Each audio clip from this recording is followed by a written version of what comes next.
I've been thinking a lot lately, obviously, with everything that we're all walking through, this shared experience, this collective reality that all of us have really no choice to succumb to.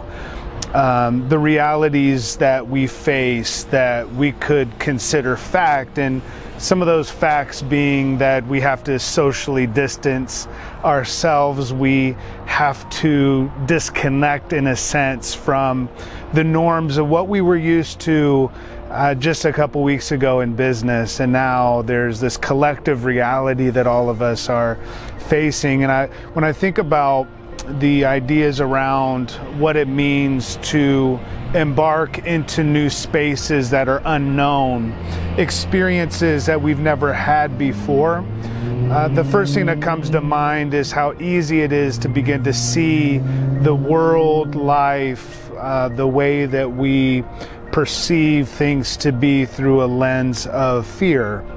That first lens that normally, as we start to embark into the unknown, we put that lens on and we start to begin to see life through that. Listen, the unknown is a part of every one of our lives, our business, our work, school, family, relationships. The unknown is something that we face all the time.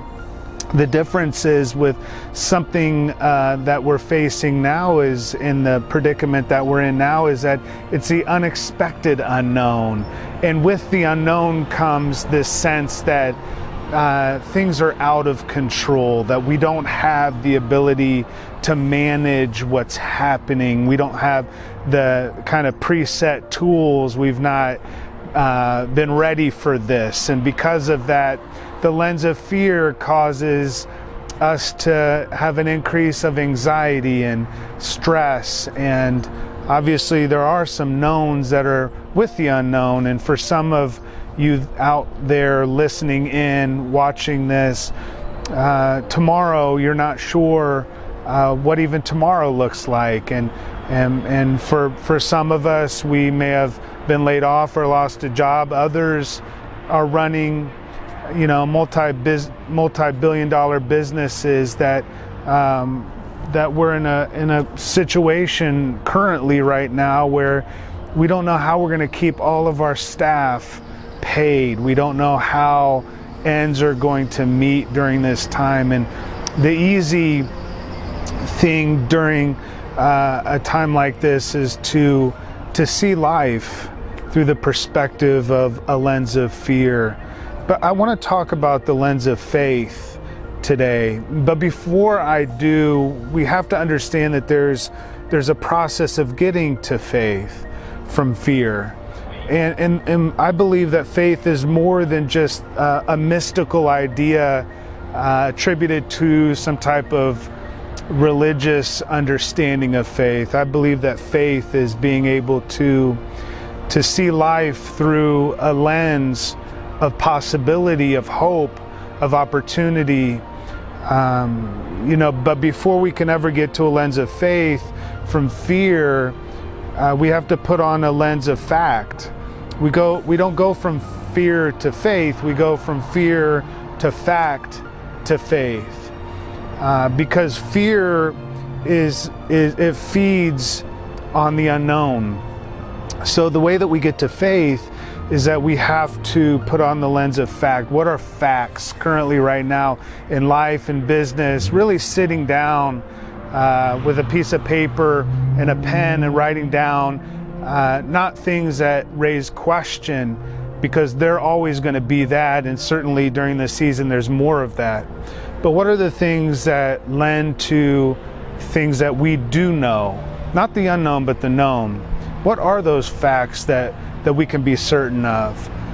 What are those realities currently right now that we have to just take a hold of and understand that this is maybe a new reality for us, but here's the facts.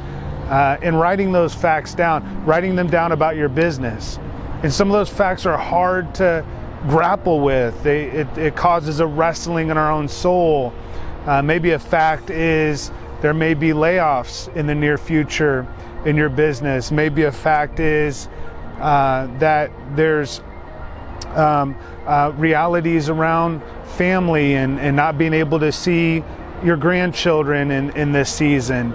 I talked to a dear friend, and that's one of the facts that he's having to face right now, is not being able to hold his grandchild. And so there's definitive facts that we can be sure of right now. Now, what we don't know about having the lens of fact on currently right now is how all that will transpire, the timing of those things. That again, when we get into questioning, and it's okay to question, but what we don't want to do is we don't want to begin to see everything through a lens of fear. So the way that we get from fear to faith, where we have hope, where we do believe that things can get better, that there is great possibility for a better future, that we go from fear to fact. Put on that lens of fact, sit down with a piece of paper and a pen and just begin to write down facts right now, because then we can insert hope into what those facts are. We can see possibility into what the facts are. I just want to encourage you. I know this is a really hard time. There's tons of videos and tons of things being said, and there's just a lot going on. There's so much to listen to, and again, we don't know every detail of how things are going to turn out. But what we do know is that in spite of feeling at times that there's no hope, we know that there's hope. We know that putting on a lens of faith is a belief that not stepping into the unknown necessarily, but really stepping internally into what we do know about who we are and how strong we are and how we have overcome in the past, how we have faced the unknown before and we've overcome. And I used to talk about this idea that there's a difference between those that are undergoers and those that are overcomers. We're not undergoing this, we're overcoming this. And I just want to encourage you today to take off that lens of fear, put on the lens of fact, and then begin to insert hope and possibility into those facts. Write them down, write down the facts, but then add possibility to it. Add possibility at the end of each fact that you write down. Put possibility there and what the possibility can be, and begin to have faith, begin to believe that better things are yet to come. For some of us, we're facing extreme fear right now, but it's a call to live a life of faith. It's a call to live a life of possibility, of hope, of knowing that our best and most blessed days are not behind us, they're in front of us. So I want to encourage you, friends, family that are listening in on this, acquaintances, those that don't know me, it's all right. This is a shared experience. We're all going through this together, and you're in my thoughts, prayers, my belief and possibility. My lens of faith is seeing you, your family, your community, and the better things that are yet to come. So again, love you guys, signing off. Talk to you later.